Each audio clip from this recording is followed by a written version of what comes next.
Have you ever had someone you love just disappear? Drop your state in the comments and let me know how you'd handle the unthinkable, because what happened to Sebastian Cross that September evening would test every ounce of power and money he'd spent decades accumulating. The charity gala at the Cross estate was exactly the kind of event Sebastian had perfected over 15 years of building his empire. 200 guests mingled across the manicured grounds, champagne flutes catching the golden hour light as they celebrated the Children's Hospital Foundation. The irony wasn't lost on him that he was raising money for sick children while running operations that would horrify these same socialites, sipping wine and writing checks. Sebastian Cross stood on the stone terrace overlooking his guests, his salt and pepper hair impeccably styled, his custom Italian suit fitting his imposing frame with the precision that money and power demanded. At 45, he commanded respect through presence alone. But tonight he felt the familiar weight of living between two worlds. His legitimate businesses provided the perfect cover for less legal enterprises, and events like this reminded Charleston's elite that Sebastian Cross was a pillar of their community. The September evening was warm, perfect for the outdoor cocktail reception before dinner service began. Children from prominent families played on the estate's vast lawn while their parents networked and socialized. Sebastian's own daughter Ruby was among them, her blonde curls catching light as she chased fireflies with the other kids. At 6 years old, she was his entire world, the one pure thing in his complicated life. Sophia Martinez, Ruby's nanny, had worked for the Cross family for 3 years and understood the delicate balance of Sebastian's dual existence. She kept Ruby close during public events, knowing that enemies existed even if they rarely showed themselves at charity functions. Sophia was competent, protective, and completely trustworthy with the most precious thing in Sebastian's life. The evening progressed smoothly through cocktail hour. Sebastian moved between conversations with donors, politicians, and business associates, his mind split between gracious host duties and monitoring various operations through discreet phone calls. His security team maintained invisible presence throughout the grounds, professional but unobtrusive enough not to alarm civilian guests. At 8:15, Sebastian was deep in conversation with Mayor Davidson about city development contracts when he noticed Sophia approaching with an expression that made his blood chill. Her face was pale, her usual composure cracking as she navigated through clusters of guests toward him. "I can't find Ruby," Sophia said quietly when she reached his side, her voice steady but her eyes betraying panic. "She was playing with the other children in the garden 40 minutes ago. I've searched everywhere she usually goes." The world shifted beneath Sebastian's feet. Every instinct he developed through years of dangerous business snapped to attention as he excused himself from the mayor and followed Sophia away from the crowd. His mind immediately went to worst-case scenarios, rival families who might target his daughter, enemies from his past seeking leverage. "Where exactly did you last see her?" Sebastian asked as they walked quickly toward the garden area, his voice controlled but his heart hammering against his ribs. He was already calculating response plans, emergency protocols he'd hoped never to use. "Near the rose garden," Sophia replied. She was playing hide and seek with the Peterson twins and little Amanda Richardson. When the other children came back, Ruby wasn't with them. They said she went to hide but never came back to base. Sebastian's transformation from gracious host to terrified father was immediate and complete. He signaled to Marcus Chun, head of his security team, who appeared within seconds of the subtle hand gesture. Marcus was ex-military, competent, and loyal, someone Sebastian trusted with his life, and now his daughters. "Ruby's missing," Sebastian said simply. Marcus's expression hardened as he immediately understood the implications. Lockdown protocol. Now, the estate became a fortress within minutes. Security teams emerged from their discreet positions and began systematic searches while maintaining the illusion of normalcy for the remaining guests. The party continued around them, other parents unaware that every person on the property was being quietly identified and monitored. Sebastian's mind raced through possibilities as he personally searched every building on the estate grounds. Ruby was smart and obedient. She wouldn't wander far without permission, and she definitely wouldn't leave the property on her own. Someone had taken her, which meant this was either random opportunism or targeted action against him personally. The first hour yielded nothing. Professional search teams arrived discreetly. K-9 units brought through service entrances while the party wound down naturally. Sebastian maintained his host facade until the last guest departed, then unleashed every resource at his disposal. By midnight, helicopters with thermal imaging equipment swept the surrounding countryside, while FBI consultants were contacted through Sebastian's legitimate business connections. Every favor owed, every contact cultivated, every dollar available was thrown at finding one 6-year-old girl who meant everything to a man accustomed to controlling every aspect of his world.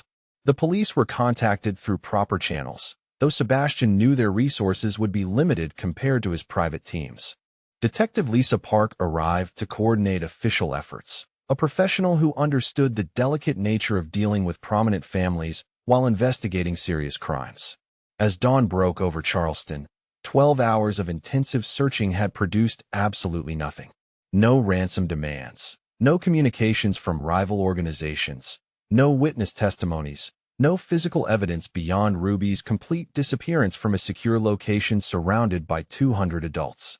Sebastian sat in his study as morning light filtered through windows, staring at his daughter's photograph and feeling more helpless than he'd ever experienced in his adult life.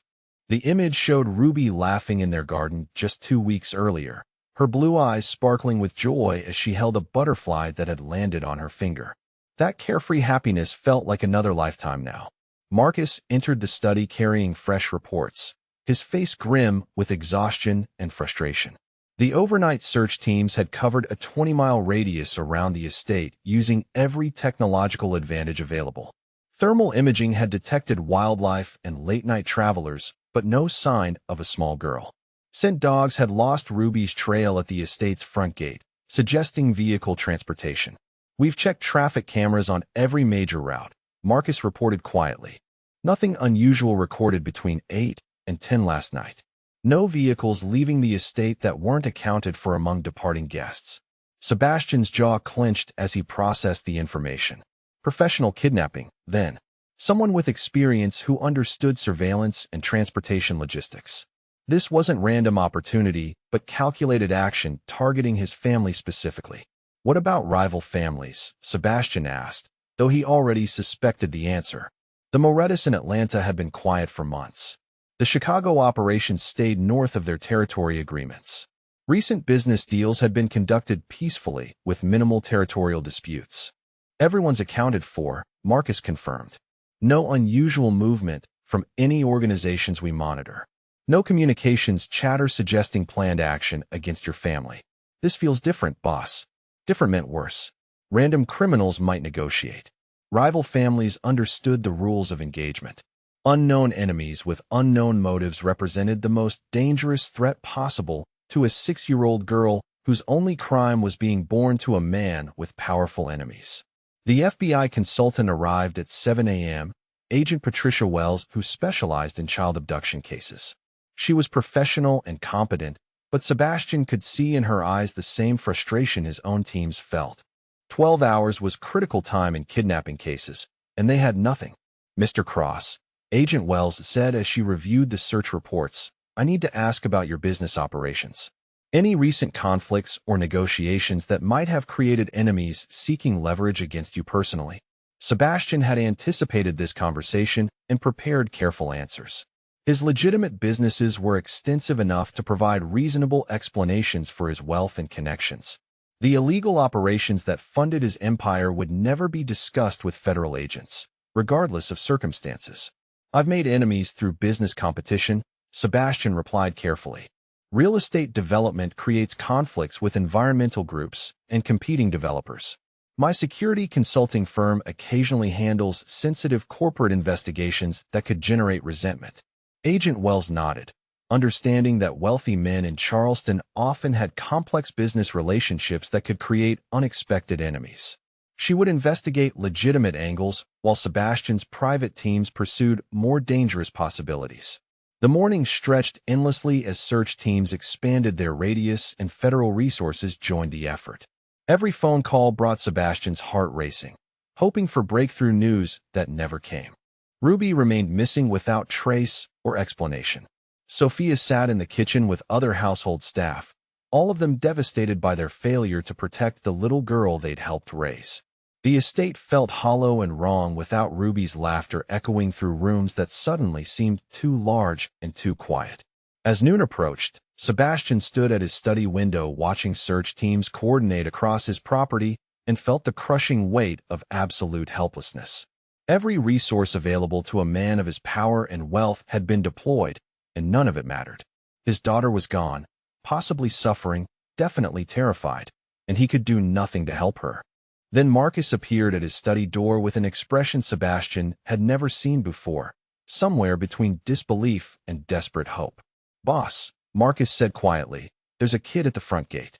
Says his dog can find Ruby." Sebastian stared at Marcus for a long moment, certain he'd misheard. The exhaustion of 13 sleepless hours was playing tricks on his mind, creating false hope from desperate situations. A kid with a dog couldn't possibly succeed where professional teams with millions of dollars in equipment had failed completely. "What did you say?" Sebastian asked quietly, his voice hoarse from hours of coordinating search efforts and making phone calls to every contact who might provide assistance or information. "There's a boy at the front gate," Marcus repeated, his expression caught between skepticism and the kind of desperate hope that emerged when all rational options had been exhausted. "Maybe 8 years old, homeless by the look of him. He's got a German Shepherd with him, injured but mobile. Kid keeps insisting his dog can find Ruby." Sebastian's first instinct was dismissal. Professional K-9 units had already swept the area with no results. FBI tracking specialists had found nothing. Helicopter thermal imaging had revealed no trace of human presence beyond the search teams themselves.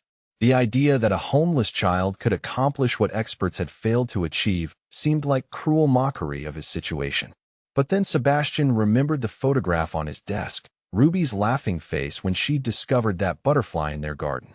Every minute she remained missing decreased the statistical likelihood of safe recovery. Every hour that passed with no leads brought them closer to the kind of outcome that destroyed parents and haunted investigators for decades. "Tell me exactly what the kid said," Sebastian demanded, moving toward the window that overlooked the front gate area.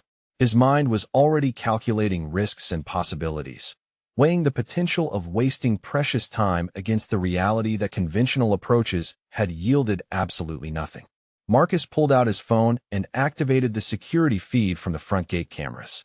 The image showed a small figure standing just outside the wrought iron barrier, thin to the point of malnutrition, wearing clothes several sizes too large.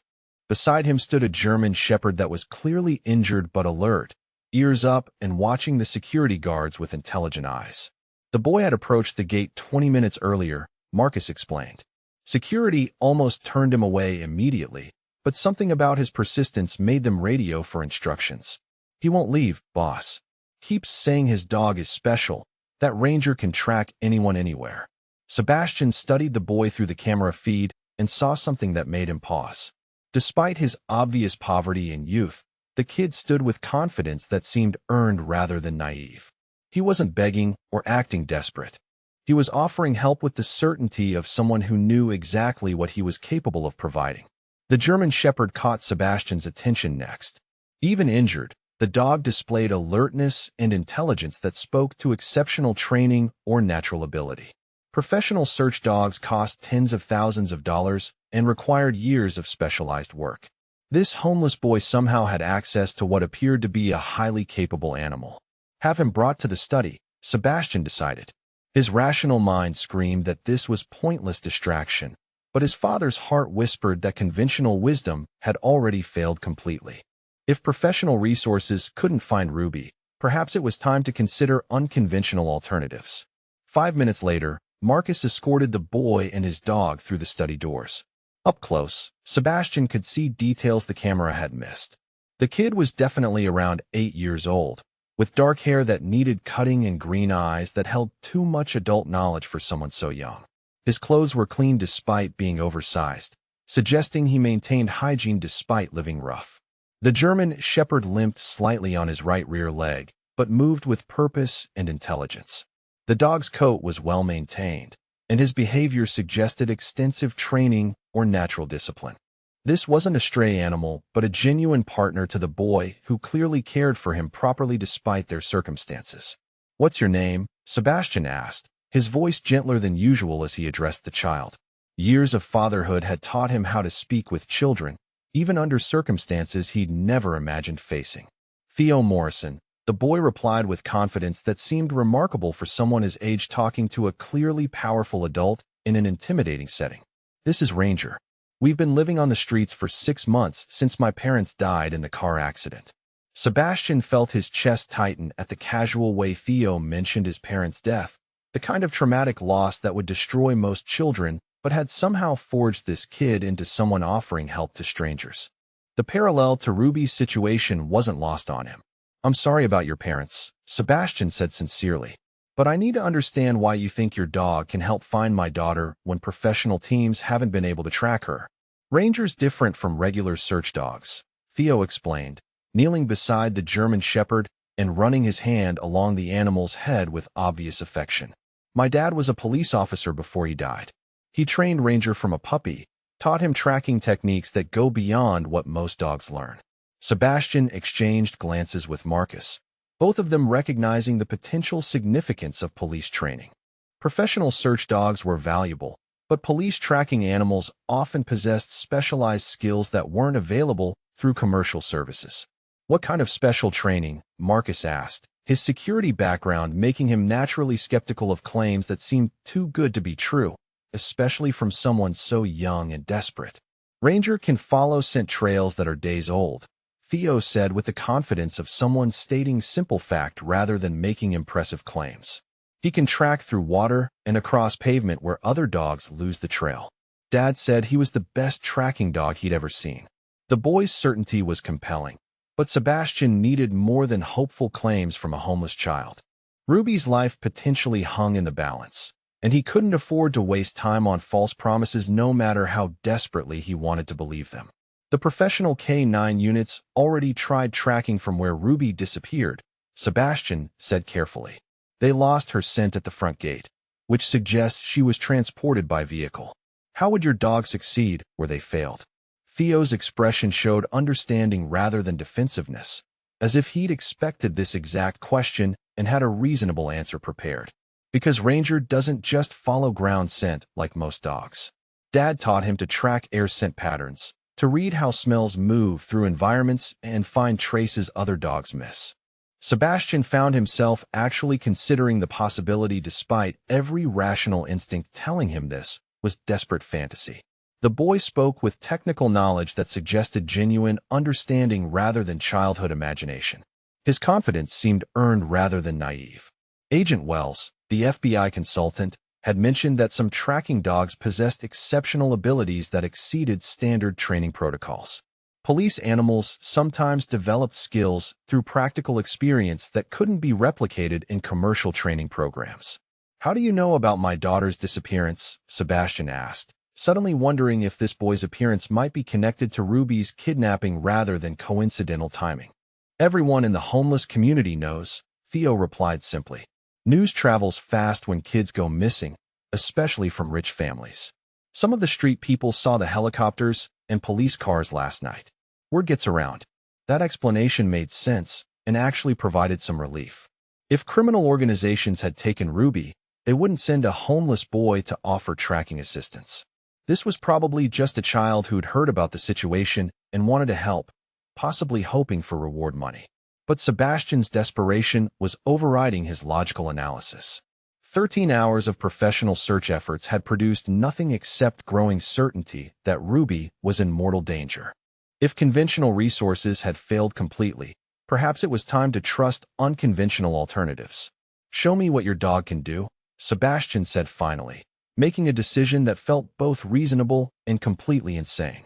"If Ranger can pick up a trail the other dogs missed, then we'll follow it wherever it leads."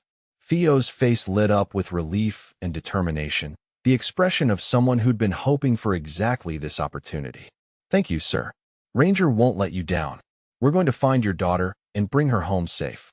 Sebastian studied the German Shepherd more carefully, noticing details that spoke to the animal's exceptional nature. Despite his obvious injury, Ranger maintained perfect posture and alert attention to his surroundings. The dog's eyes tracked movement with intelligence that seemed almost human, and his response to Theo's commands was immediate and precise.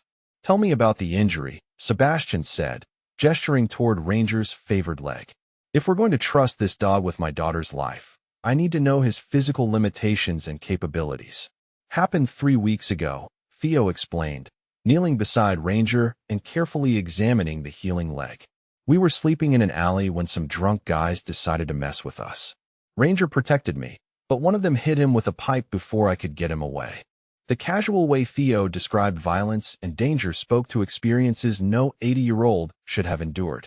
Sebastian felt a stab of recognition, remembering his own childhood in less privileged circumstances before building his empire. The streets taught harsh lessons to children forced to survive without protection. "Has he seen a veterinarian?" Marcus asked, his security training making him assess every asset's readiness for deployment.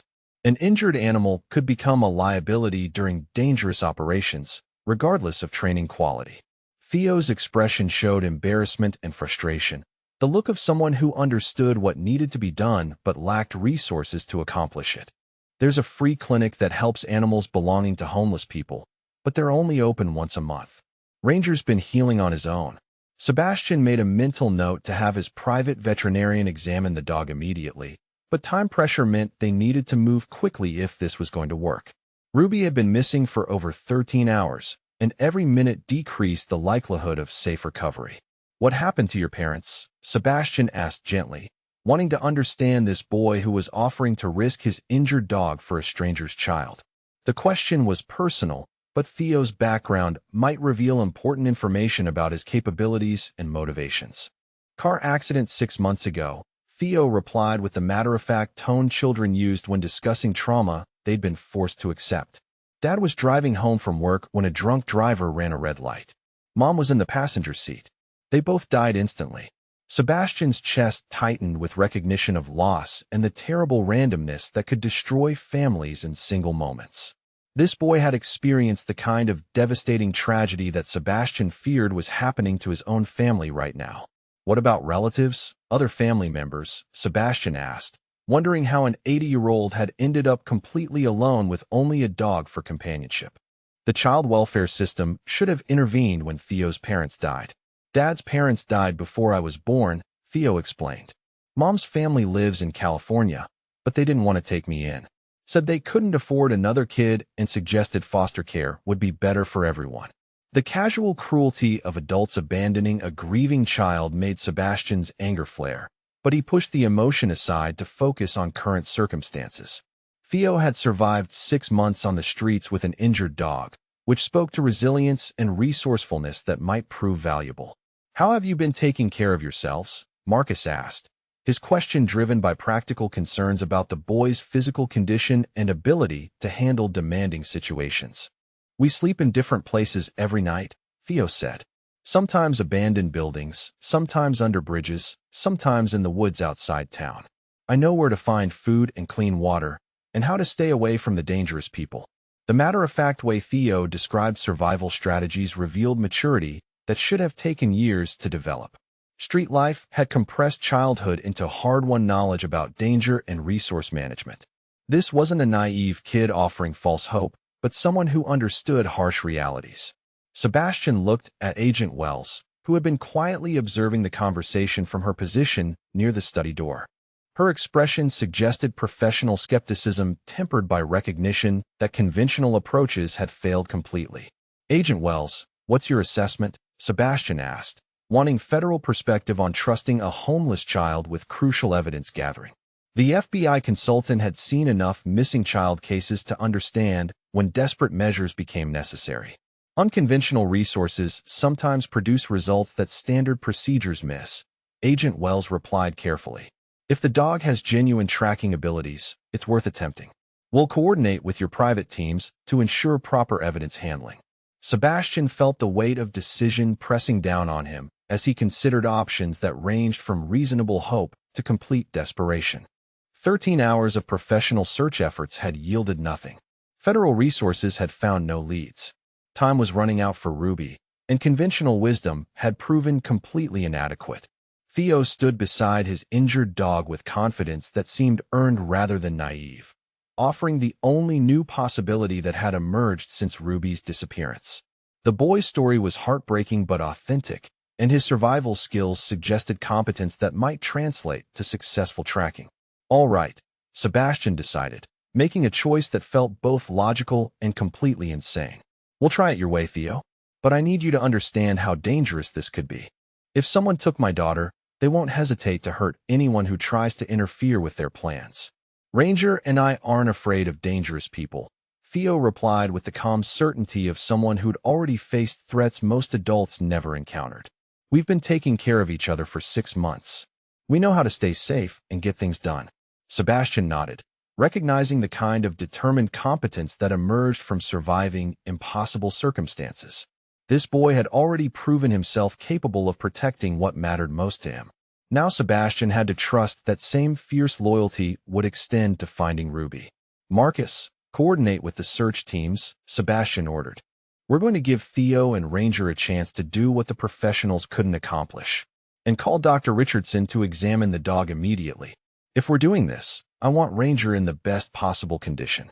As preparations began for the most unconventional search effort Sebastian had ever authorized, he found himself believing for the first time in hours that Ruby might actually come home.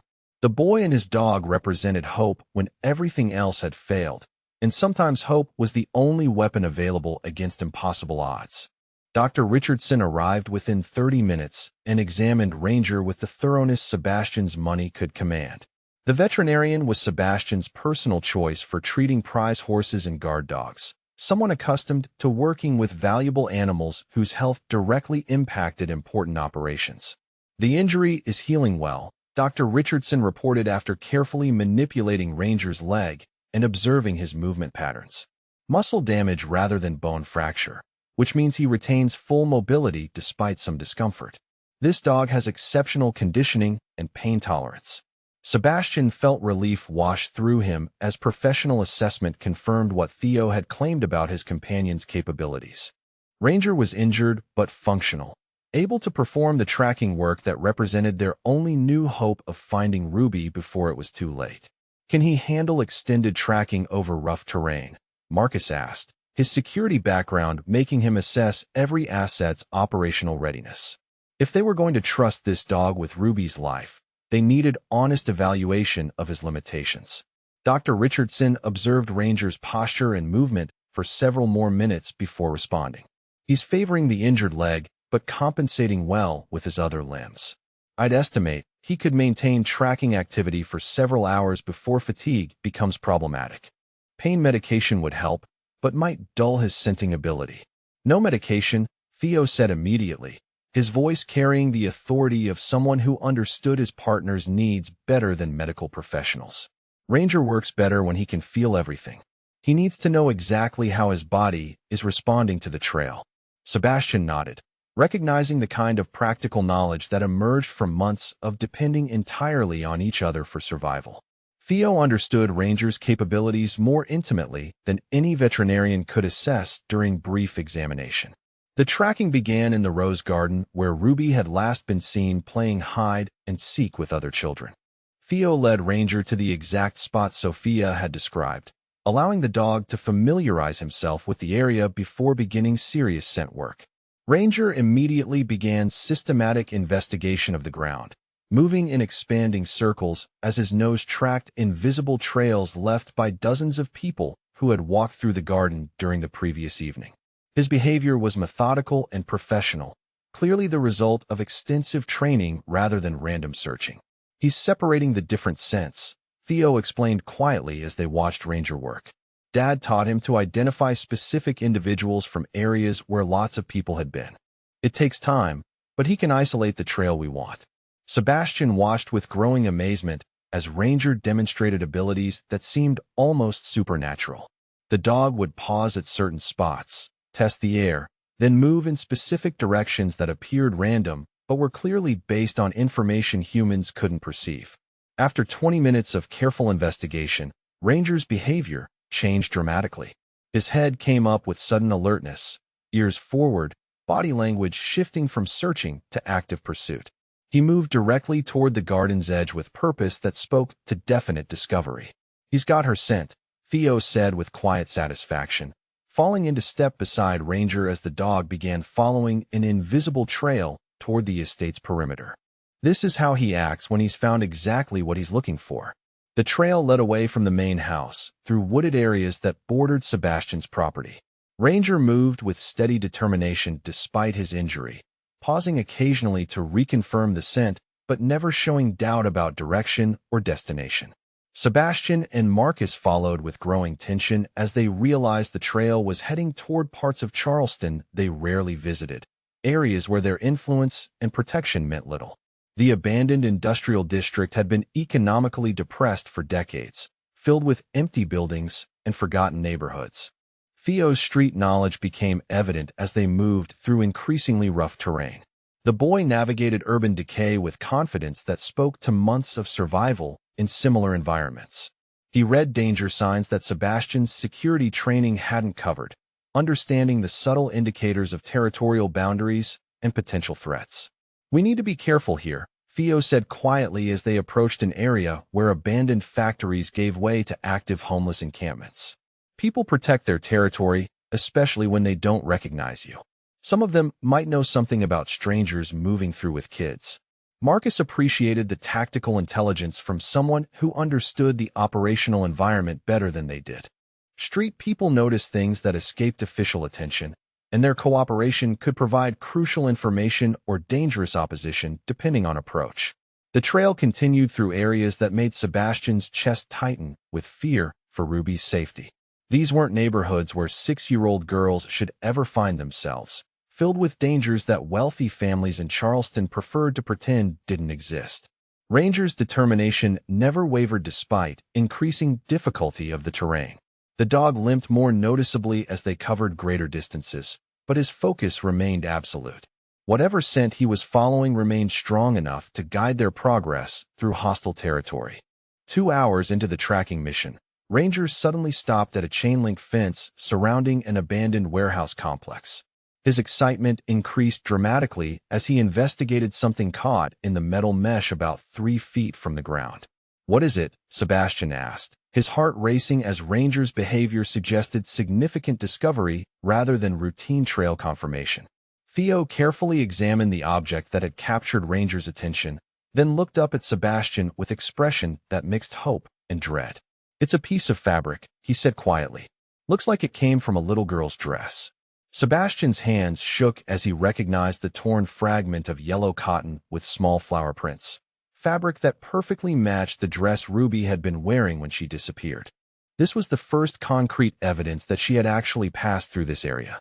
"She was here," Sebastian whispered, touching the fence where his daughter's clothing had been caught during her passage through this place. The reality of Ruby's presence in such dangerous surroundings made his protective rage flare with intensity that surprised even him. The trail continued beyond the fence into the warehouse complex, which stretched for several blocks of abandoned buildings and empty lots. Ranger's behavior indicated the scent remained strong, but the territory ahead looked increasingly hostile and dangerous. Theo studied the complex with street-smart assessment that Sebastian was learning to respect. "This is bad territory," the boy said quietly. "Lots of places to hide people, not many ways out if something goes wrong. Whoever brought her here knows these buildings." Marcus coordinated with backup teams via radio, ensuring that additional security resources would be available if the tracking led to confrontation. Professional search teams had missed this trail completely, but Ranger was leading them directly toward what might be Ruby's location. As they prepared to enter the warehouse complex, Sebastian felt hope and terror warring in his chest. They were closer to finding Ruby than they'd been since her disappearance, but the environment ahead promised danger that could threaten everyone involved in the rescue effort. Theo knelt beside Ranger and spoke quietly to the injured dog, his voice carrying love and encouragement that reminded Sebastian of his own relationship with Ruby. The boy understood that his companion was pushing through pain and exhaustion to accomplish this mission. "I know it hurts, but we're close now," Theo whispered to Ranger. "That little girl needs us to find her before something bad happens. You can do this, boy. I know you can." Ranger's response was immediate and touching, pressing his head against Theo's chest in gesture that spoke to absolute trust and partnership. The injured dog would continue tracking as long as his young master needed him to, regardless of personal cost or discomfort. Sebastian watched the interaction between boy and dog with growing respect for the bond that had enabled their survival on the streets. Theo's fierce protectiveness toward Ranger paralleled Sebastian's own desperation to find Ruby, creating connection between them that transcended age and social differences. The warehouse complex loomed ahead of them like a maze of shadows and potential danger. Somewhere in that labyrinth of abandoned buildings, Ruby might be waiting for rescue. Ranger's trail was leading them directly toward whatever fate awaited his daughter. As they moved deeper into the industrial wasteland, Sebastian noticed how Theo's demeanor shifted to heightened alertness. The boy's survival instincts were reading environmental cues that Sebastian's privileged background hadn't taught him to recognize. This was Theo's world, dangerous territory where knowledge could mean the difference between safety and disaster. "Stay close and follow my lead," Theo said quietly, his voice carrying authority that seemed remarkable for someone so young. "There are people here who don't like strangers, especially ones who look like they have money. Some of them might be connected to whoever took your daughter." Sebastian felt the irony of taking tactical advice from an 80-year-old homeless boy, but Theo's competence had been proven repeatedly during their tracking mission. The kid understood urban survival in ways that Sebastian's security training hadn't covered, knowledge earned through months of navigating exactly these kinds of dangerous situations. Ranger continued following the scent trail through the warehouse complex with determination that seemed almost supernatural. His injured leg was clearly causing pain, but the dog's focus never wavered as he led them through a maze of abandoned loading docks and empty parking lots. The trail wound through several buildings before emerging in an area that made Sebastian's blood chill with recognition of serious danger. They had reached the edge of the industrial district where organized crime traditionally conducted business that required privacy and isolation from civilian interference. "This is where the really bad stuff happens," Theo said quietly, confirming Sebastian's assessment of their location. "Drug deals, human trafficking, things that regular criminals won't get involved with. If your daughter's here, it's because someone very dangerous took her." Sebastian's rage at the thought of Ruby in such an environment was almost overwhelming, but he forced himself to focus on practical concerns.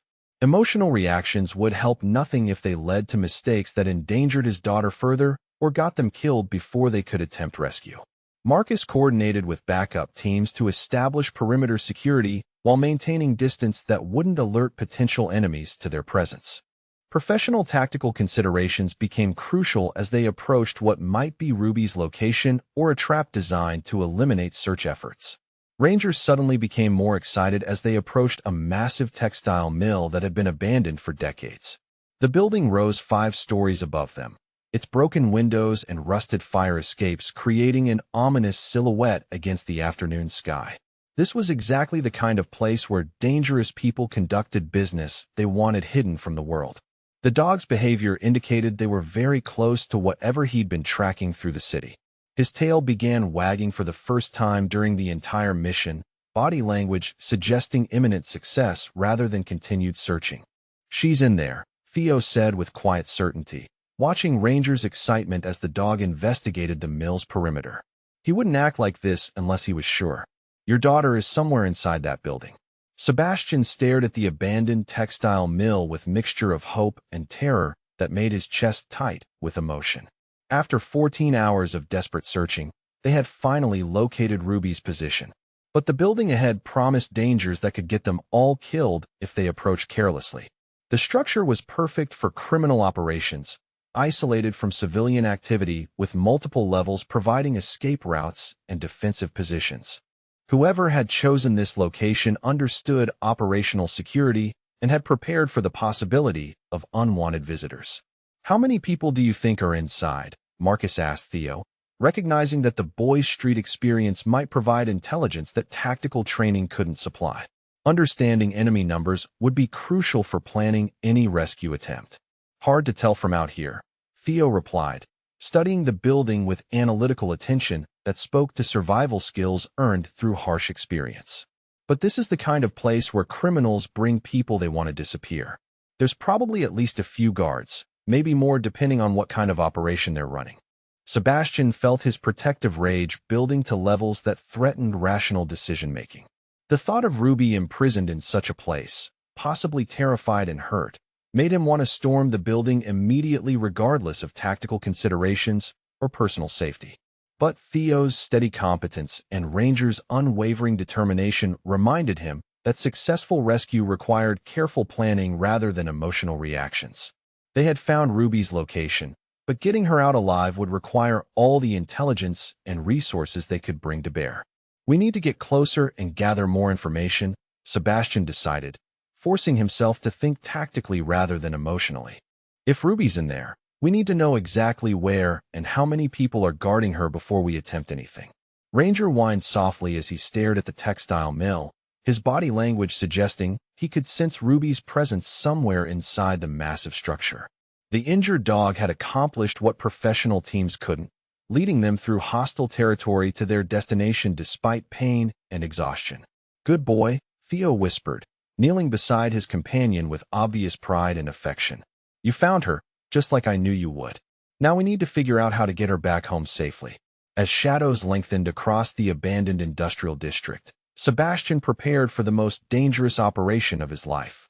Somewhere inside that textile mill, his 6-year-old daughter waited for rescue while unknown enemies prepared to defend their position with whatever violence proved necessary.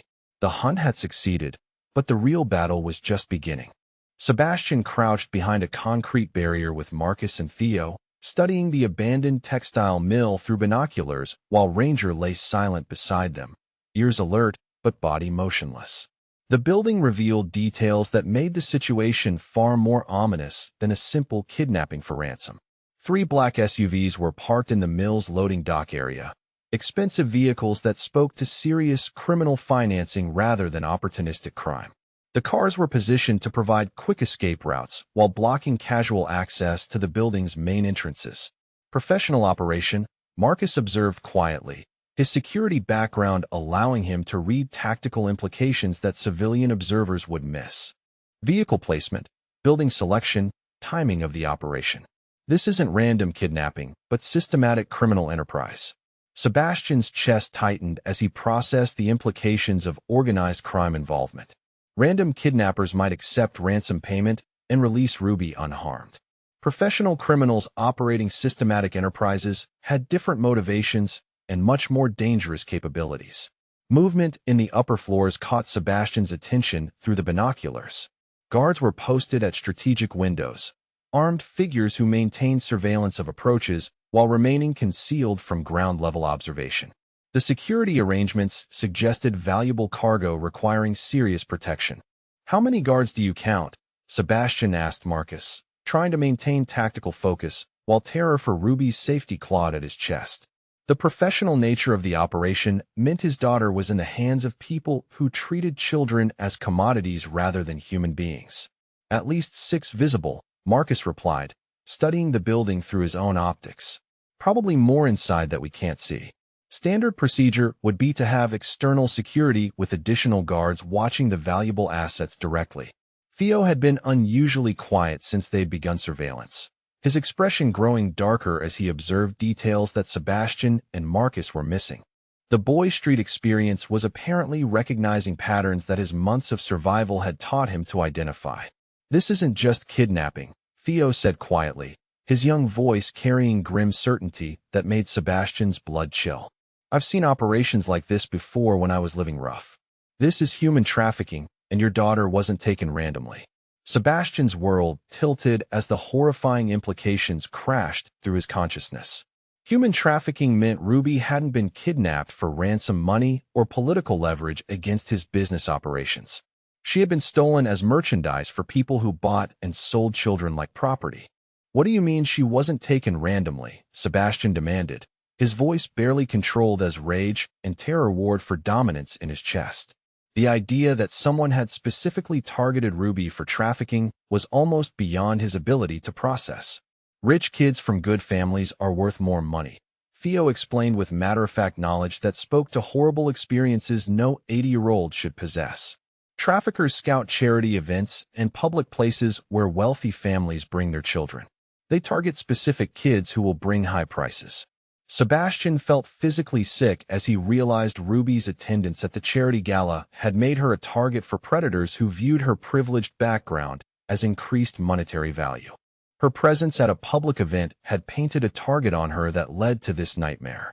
Marcus was studying the building with renewed intensity, his tactical assessment now focused on rescuing multiple victims rather than single kidnapping recovery. If this was systematic trafficking operation, Ruby wouldn't be the only child imprisoned in the textile mill. There are probably other kids in there, Marcus said grimly, confirming Sebastian's worst fears about the scope of the criminal enterprise they were facing. Standard trafficking operations work with multiple victims to maximize profit and distribute risk.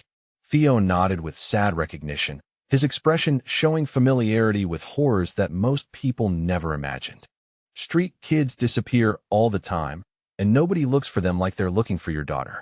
Traffickers know that homeless children won't generate police investigations or media attention. The casual way Theo discussed systematic predation against vulnerable children made Sebastian's protective rage expand beyond his own daughter to encompass all the innocent victims trapped in the building ahead. This was about more than rescuing Ruby from immediate danger.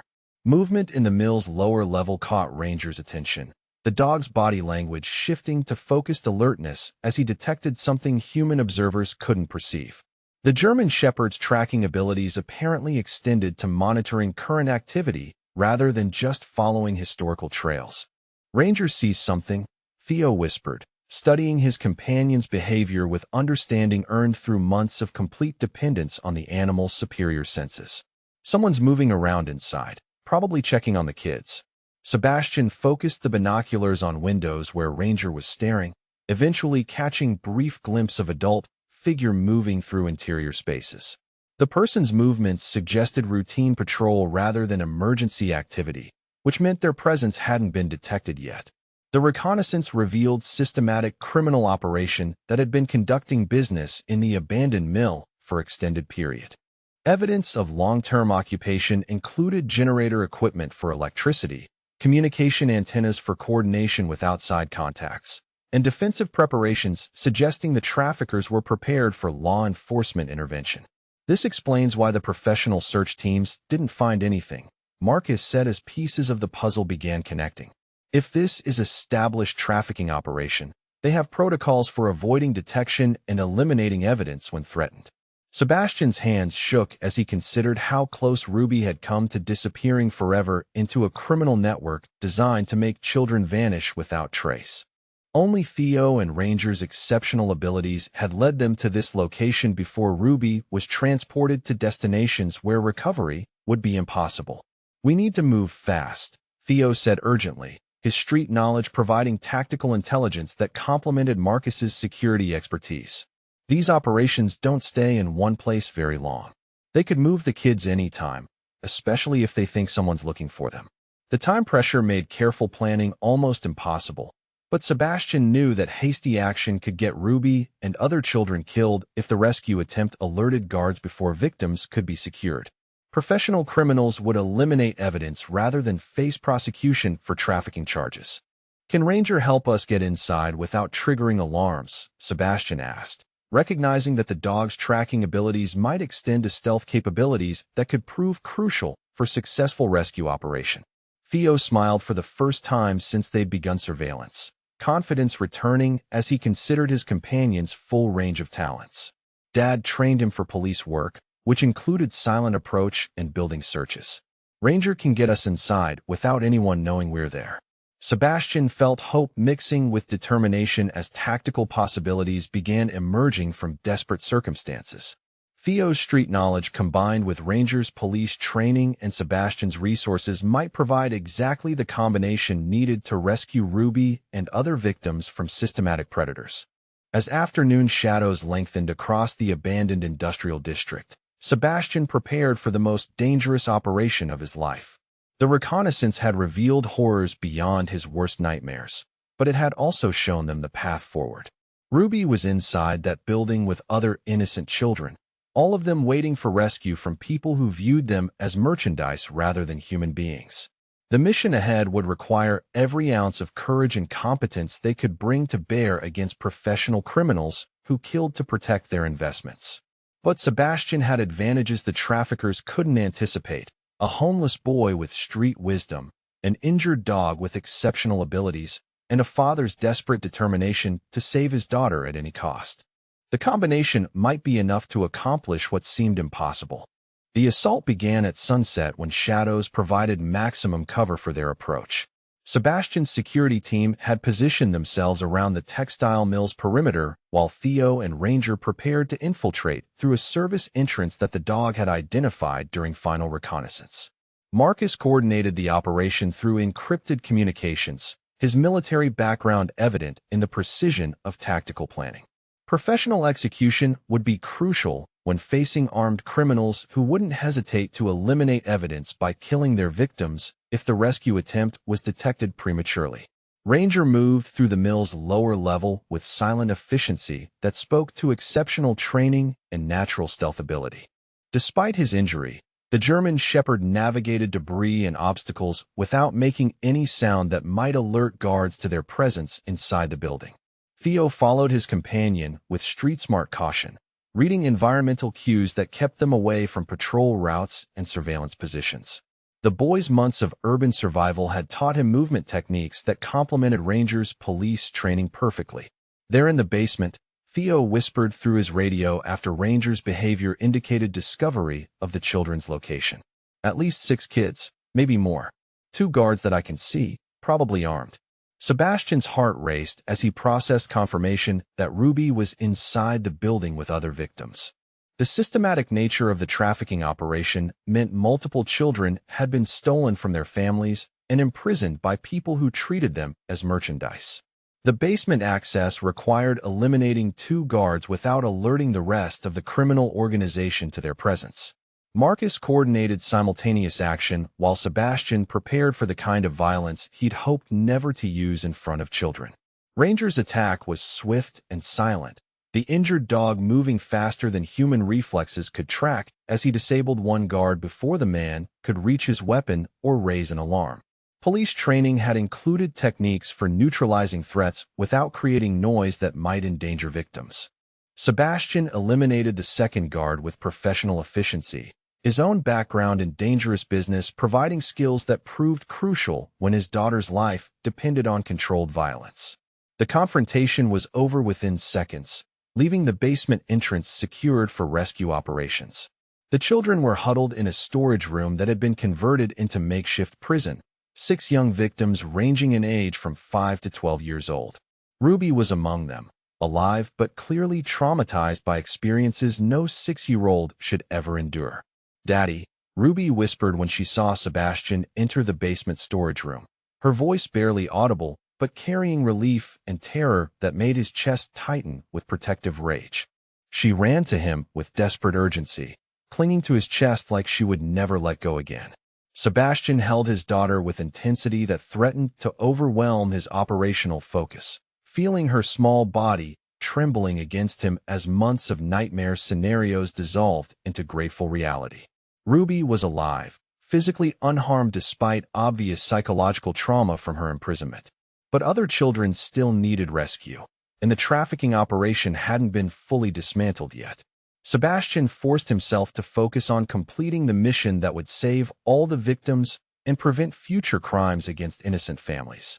Theo was already working with the other children, his own experience of loss and survival helping him communicate with victims who were too terrified to trust adult strangers. The boy's gentle competence with traumatized kids revealed maturity that should have taken years to develop.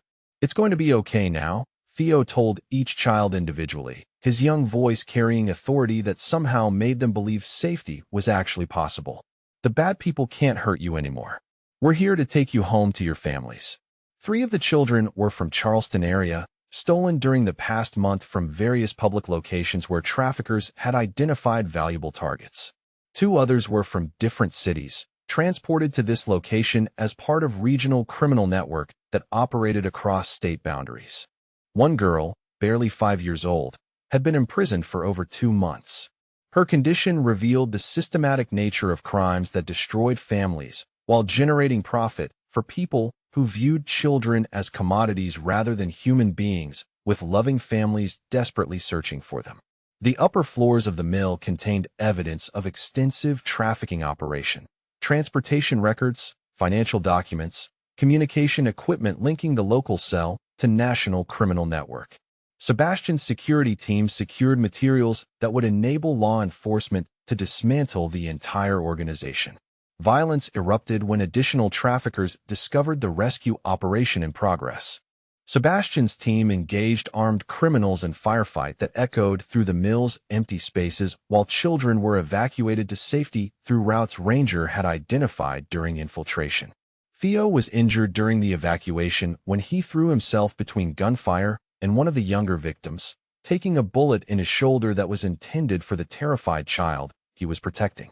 The boy's willingness to sacrifice his safety for others proved he was as much hero as his exceptional dog. The firefight ended when police arrived in response to Marcus's coordination with law enforcement contacts. Sebastian's legitimate business relationships provided channels for handling the aftermath without exposing his criminal operations to unnecessary scrutiny. Emergency medical teams treated all the children for trauma and physical neglect, while federal agents processed evidence that would lead to prosecution of trafficking network across multiple states. The mill contained documentation revealing crimes that had destroyed dozens of families over the past year. Ruby clung to Sebastian throughout the medical examination, her small hands gripping his shirt with desperate strength that spoke to terror she'd experienced during captivity. Physical injuries were minimal, but psychological trauma would require extensive therapy and patient healing. Theo received medical attention for his gunshot wound, while Ranger stayed protectively beside his young master, the injured dog's devotion evident despite his own exhaustion from the rescue mission.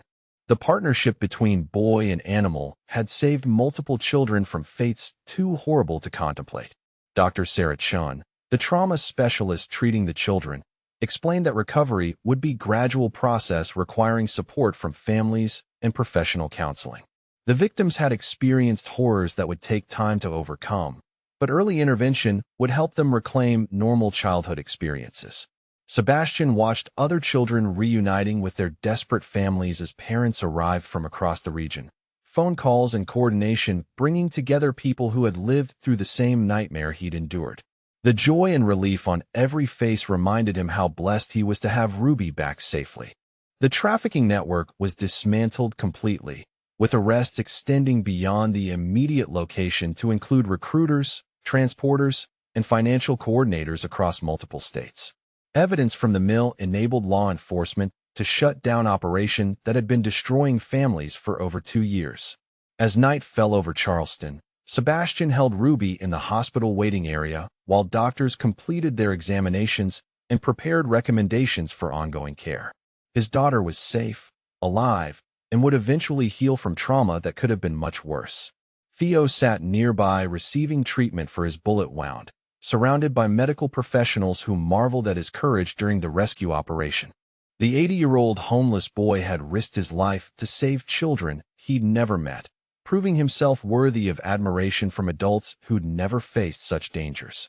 Agent Wells coordinated with federal prosecutors to ensure that everyone involved in the trafficking operation would face maximum penalties under laws designed to protect children from systematic exploitation. The evidence was overwhelming, convictions were certain, and justice would be served for all the victims. Sebastian looked at Theo and Ranger, recognizing that these unlikely heroes had accomplished what professional teams couldn't achieve. A homeless boy and his injured dog had saved Ruby's life and dismantled criminal network that threatened countless other families. The rescue was complete, but Sebastian knew the real work was just beginning. Ruby would need time and support to recover from her trauma, while Theo deserved stability and care he'd never received since his parents died. The crisis had brought them together, and Sebastian was determined that they would remain family forever. 3 days after the rescue, Sebastian sat in Charleston Memorial Hospital watching Ruby sleep peacefully for the first time since her ordeal. The trauma specialist had explained that healing would be gradual, requiring patience and professional support. But his daughter was showing remarkable resilience considering what she'd endured. Theo occupied the bed next to Ruby's, his gunshot wound healing well under medical supervision, while Ranger maintained constant vigil beside his young master. The hospital had made special accommodations for the heroic dog, whose tracking abilities had made the rescue possible, recognizing that separation would be traumatic for both boy and animal. Dr. Sarah Chun approached Sebastian's chair with updates on both children's conditions, her expression optimistic despite the serious nature of their psychological trauma. "Ruby is responding well to treatment," she reported quietly. "Her resilience is remarkable, though we'll need ongoing therapy to address the anxiety and trust issues that typically follow this type of experience." Sebastian nodded, understanding that his daughter's recovery would require time and professional expertise that he was prepared to provide regardless of cost or complexity. Ruby's safety and happiness mattered more than any business consideration or personal inconvenience. "What about Theo?" Sebastian asked, looking toward the boy who had risked everything to save Ruby and 5 other children from systematic predators. The kid deserved every possible advantage during his own healing process, especially considering his heroic actions during the rescue operation. "Physically, he's healing faster than expected," Dr. Chen replied. "The bullet wound was clean, and his overall health is surprisingly good considering months of malnutrition and rough living conditions. Psychologically, he's processing grief from losing his parents while dealing with trauma from the rescue mission." Sebastian had already made private decisions about Theo's future, but legal considerations required careful navigation through social services and family court systems. The boy needed stability and support that only permanent family placement could provide, and Sebastian was determined to make that happen. Elena Rodriguez arrived that afternoon to discuss Theo's situation and evaluate options for his long-term care. The social worker was competent and compassionate, her kind eyes immediately putting traumatized children at ease while maintaining professional standards that protected their interests. "Mr. Cross," Elena said as they met in the hospital conference room, "I've reviewed Theo's case file and spoken with him about his preferences for placement.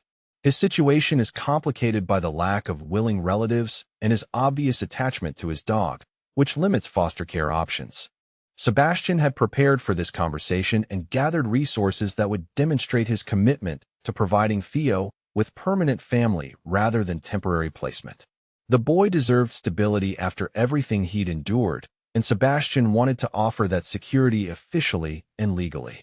"I'd like to begin adoption proceedings immediately," Sebastian stated clearly, his decision made after watching Theo's courage and character during the rescue mission. "He risked his life to save my daughter and other children.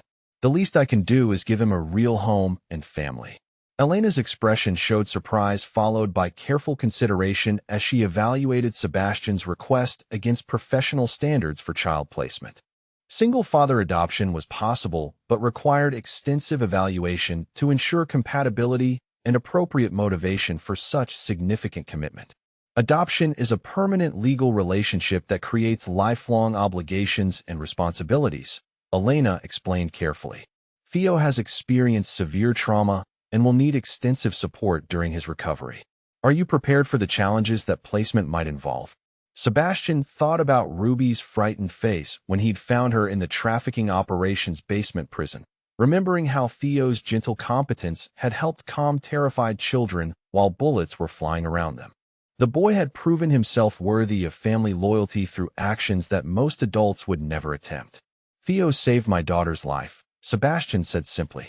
"He took a bullet protecting another child during the rescue. I've seen his character under the worst possible circumstances, and I want him to be part of our family permanently." Over the following days, Elena conducted thorough evaluation of Sebastian's home environment, financial resources, and background to ensure that adoption would serve Theo's best interests. The process revealed Sebastian's legitimate business empire while avoiding deeper investigation of operations that might complicate placement procedures.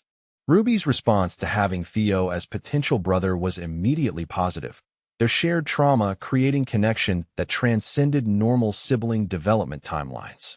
She felt safer when he was nearby, understanding instinctively that he would protect her the same way he'd protected other children. Theo's recovery progressed rapidly once he understood that Sebastian's adoption offer was genuine and permanent rather than temporary charitable gesture. The boy's resilience emerged as he processed grief from losing his parents while embracing hope for stability he'd never expected to experience again. Ranger's integration into the Cross family presented unique challenges that Sebastian addressed through extensive veterinary care and estate modifications. The injured dog received treatment that restored his full mobility, while specialized training helped him adapt to protective duties in civilian environment rather than police operations. The estate's security systems were upgraded to accommodate Ranger's capabilities, creating sophisticated perimeter monitoring that combined technological surveillance with the dog's exceptional sensory abilities. Ranger became part of the protective infrastructure that would keep both children safe from future threats. Legal proceedings moved efficiently through family court as Elena's evaluation strongly recommended approval of Sebastian's adoption petition. Theo's own testimony about his desire to stay with the Cross family was compelling evidence that placement would serve his emotional and developmental needs. 3 months after the rescue, the adoption was finalized in a ceremony that formalized what had already become emotional reality. Theo Morrison became Theo Cross, gaining legal rights to inheritance and protection while providing Sebastian with the son he'd never expected to have.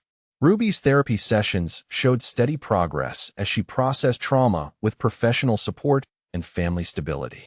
Her nightmares decreased in frequency while trust in her safety gradually returned, aided by Theo's protective presence and Ranger's constant vigilance around the estate. Sebastian's business operations began shifting toward legitimate enterprises as his priorities changed to focus on providing secure foundation for his children's future. The criminal activities that had funded his empire seemed less important than ensuring Ruby and Theo could grow up without threats from his past choices. The estate was modified extensively to accommodate 2 children and their remarkable dog, creating spaces where Ruby and Theo could heal from their respective traumas, while building normal childhood experiences they'd been denied by circumstances beyond their control. Sometimes the family we choose saves us more than the one we're born into. Have you ever found unexpected family in dark times? Share your story below, because what happened next in the Cross household proved that love could triumph over the worst circumstances life could create. 6 months later, Sebastian watched from his study window as Ruby and Theo played in the estate gardens with Ranger running protective circles around them. The German Shepherd's injury had healed completely, leaving him stronger and more devoted than ever to the children he'd helped rescue. The trauma that had brought them together was transforming into strength that bound them as permanent family. Ruby's laughter echoed across the grounds as she chased fireflies with her brother, their shared joy proving that healing was not only possible but miraculous when surrounded by unconditional love. Theo had grown 3 inches and gained 20 pounds of healthy weight since joining the family, his street survival skills evolving into academic excellence and leadership abilities that impressed teachers and counselors. The boy who'd lived homeless for 6 months was now thriving as beloved son and protective older brother. Sebastian's legitimate business empire had expanded significantly as criminal operations were phased out in favor of legal enterprises that could provide generational wealth without endangering his children's future. The transformation was motivated entirely by paternal love rather than moral awakening. Elena Rodriguez had become frequent family friend, her professional relationship with Theo evolving into personal connection with Sebastian that promised romantic possibilities neither had anticipated. Her compassionate nature complemented Sebastian's protective instincts perfectly, creating foundation for love that honored both their professional responsibilities and personal needs. Ruby approached her 8th birthday with excitement that would have been impossible during her trauma recovery, planning celebrations that included Theo and Ranger as integral parts of family traditions they were creating together. The little girl who'd been stolen from Charity Gala was now surrounded by people who would die to protect her happiness. Theo's academic achievements had earned him scholarship opportunities at prestigious schools, though he insisted on staying close to home, where he could continue protecting Ruby and caring for Ranger. Family loyalty had become his primary motivation, superseding personal ambitions that might separate him from people he loved. The textile mill where they'd endured their rescue mission had been demolished and replaced with children's hospital facility funded through Sebastian's charitable foundation. The location where innocence had suffered was transformed into a place where healing and hope could flourish for future generations. As evening descended over Charleston, Sebastian gathered his family for dinner in the estate's main dining room, watching Ruby and Theo share stories from their day, while Ranger dozed contentedly beside the table. This was happiness he'd never imagined possible when he'd been focused on building criminal empire. The boy who'd approached his gates claiming his dog could find Ruby had instead found himself a father, sister, and permanent home, where his courage and character would be celebrated rather than necessary for survival. Together, they had created family bound by choice rather than obligation, love rather than convenience. Sebastian Cross had gained a son and kept his daughter, while Theo Morrison had found the father and sister his heart had needed since his parents died. Most importantly, Ruby Cross would grow up knowing that heroes sometimes arrived when least expected, in forms nobody could predict, bringing salvation and love in equal measure.